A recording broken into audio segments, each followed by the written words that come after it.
شهزاد د پاکستانی میډیا په مرسته بیا افغانستان بدنام کړ. سلام امینه خوږو نازنینو ملګرو، وخت مو په خیر، ستړي مشئ. د افغانستان ملي لوبډلې مشهوره لوبغاړی محمد شهزاد محمدي یو ځل بیا په پاکستان کې د پیښور په یو اکاډمۍ کې په غیر قانوني بڼه د افغان کرکټ بورډ د اجازې پرته د تمریناتو په حال کې لیدل شوی دی چې په دې ډول کړنې سره نوموړی د پاکستاني رسنیو سرټکی ګرځېدلی دی.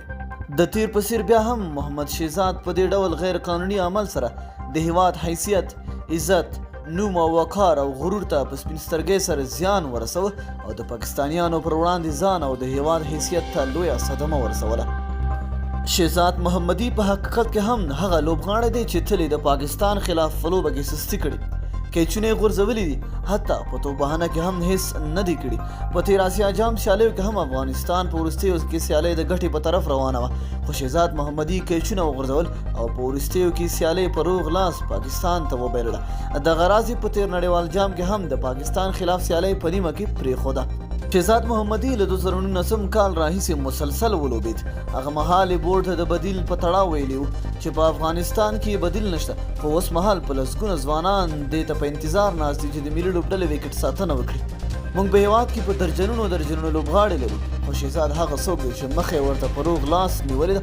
په افغانستان کې د وکټ ساتونکي ښه بدیل دا مهال اکرام علي خیل، شفیق الله شفق، منیر احمد کاکړ، رحمان الله ګربز دي چې له کلونو راهیسې په ملي لوبډله کې لوبېدو ته انتظار باسي. د کرکټ تاج د تاج ملک عالم له کتابه افغان خبریال جعفرخان هم څو ورځې وړاندې د شهزاد تر راتګ ملي لوبډلې ته یوه برخه په ټولنیزو رسنیو خپره کړې وه چې هغه ویډیو موږ اپلوډ کړې او کولی شئ چې تاسو هغه ویډیو هم وګورئ. دا چې محمد شهزاد په 2019 کال نړیوال جام کې هم د ملي لوبډلې څخه کېنول شوی و او نوموړي په خبرګون په افغان لوبغاړو او د بورډ په چارواکو تور پورې کړی و چې ګواکې په روغ لاس یې له لوبډلې کېنولی دی، خو په حقیقت کې هم شهزاد ټپي شوی و. شهزاد ته د هغو څرګندونو سزا لا نه وه ورکړل شوې چې یو ځل بیا یې په شپږیزه لیګ کې د بوس لوبډلې په یکن قیمتي ګټورې کې واخیستل. نو ډیره مینه او مننه دوستانو چې ویډیو مو راسره تر پایه ولیدله.